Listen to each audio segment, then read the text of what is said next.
কোন হ'ব উপ ৰাষ্ট্ৰপতি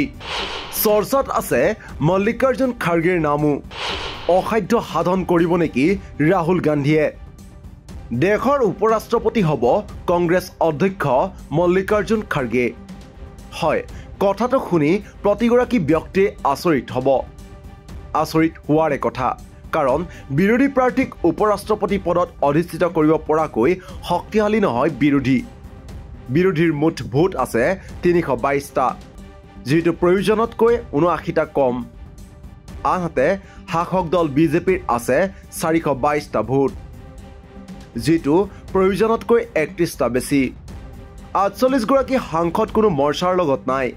ইয়াৰ পাছতো কেনেকৈ বিৰোধী মিত্ৰজোটে ভাবিব পাৰিলে যে তেওঁলোকে প্ৰাৰ্থী দিব আৰু তেওঁলোকৰ প্ৰাৰ্থী জয়ী হ'ব উল্লেখ্য যে ৰাহুল গান্ধীয়ে অহা 7 আগষ্টত তেওঁৰ ঘৰত ডিনাৰ পাৰ্টিৰ আয়োজন কৰিছে এই ডিনাৰ পাৰ্টিলৈ তেওঁ ইণ্ডিয়া মিত্ৰজোঁটৰ সাংসদসকলক নিমন্ত্ৰণ জনাইছে যিটোক লৈ ৰাজনৈতিক মহলত চলিছে তীব্ৰ চৰ্চা কিন্তু ইণ্ডিয়া মিত্ৰজোঁট শক্তিশালী নহয় বুলি জানিও কিয় উপ ৰাষ্ট্ৰপতি যুঁজত অৱতীৰ্ণ হ'ব বিচাৰিছে বিৰোধীয়ে ইয়াতে সকলোৱে পাইছে ৰহস্যৰ গোন্ধ একাংশ ৰাজনৈতিক বিশ্লেষকৰ মতে কংগ্ৰেছে হয়তো ক্ৰছ ভোটিঙৰ জৰিয়তে সাংসদৰ ভোট লাভৰ নিশ্চিন্তি পাইছে উল্লেখ্য যে জগদীপ ধনখৰে পদত্যাগ কৰাৰ পাছত বিজেপিৰ সাংসদসকলৰ মাজতে বিষয়টোক লৈ চলিছে তীব্ৰ চৰ্চা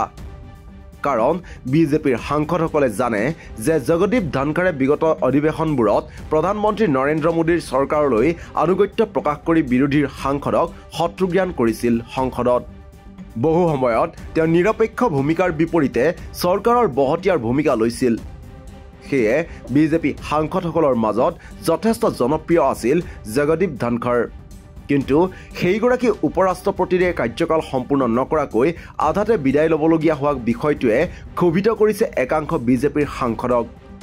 একাংশ বিজেপিৰে সাংসদৰ মতে তেওঁক অসন্মানজনকভাৱে উপ ৰাষ্ট্ৰপতি পদৰ পৰা আঁতৰিবলৈ বাধ্য কৰোৱা হ'ল যিটোত গুজৰাট লবিৰ ন্যস্ত স্বাৰ্থ জড়িত আছে সেয়ে মোদী চাহৰ ফালৰ পৰা দিয়া প্ৰাৰ্থীক তেওঁলোকে এইবাৰ সমৰ্থন নকৰে এনেবোৰ চৰ্চা চলি থকাৰ মাজতে উপ ৰাষ্ট্ৰপতি পদৰ বাবে মল্লিকাৰ্জুন খাৰ্গেৰ নাম চৰ্চালৈ অহাটো কিছু পৰিমাণে ইতিবাচক হিচাপে চিহ্নিত হৈছে উল্লেখ্য যে বিগত 21 জুলাইত সংসদৰ শীতকালীন অধিৱেশনৰ প্ৰথম দিনৰ কাৰ্যসূচীৰ পাছতেই সন্ধিয়াৰ ভাগলৈ স্বাস্থ্যজনিত অজুহাত দি পদত্যাগ কৰিছিল জগদীপ ধনখৰে ধনখৰৰ এই পদত্যাগে সকলোকে হতচকিত কৰিছিল কাৰণ ধনখৰে নিজেই 2027 চনলৈকে থকা উপ ৰাষ্ট্ৰপতিৰ কাৰ্যকাল সম্পূৰ্ণ কৰিব বুলি কেইদিনমান আগতে নিজেই মন্তব্য কৰিছিল তাৰ পাছত আকস্মিকভাৱে পদত্যাগ কৰাটোত সকলোৱে অস্বাভাৱিকতা দেখিছিল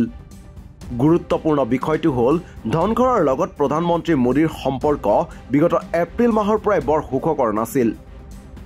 শেহতীয়াকৈ ধনখৰে বিৰোধী নেতা মল্লিকাৰ্জুন খাৰ্গে অৰবিন্দ কেজৰিৱাল আদিক পৃথকে সাক্ষাৎ কৰিছিল যিটোক লৈ ক্ষোভিত হৈ আছিল প্ৰধানমন্ত্ৰী মোদী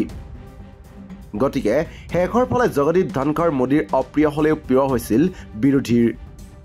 সেয়ে এতিয়া আশা বাঢ়িছে বিৰোধীৰ নিউজ ডেস্ক ৰিপৰ্ট দি ক্ৰছ কাৰেণ্ট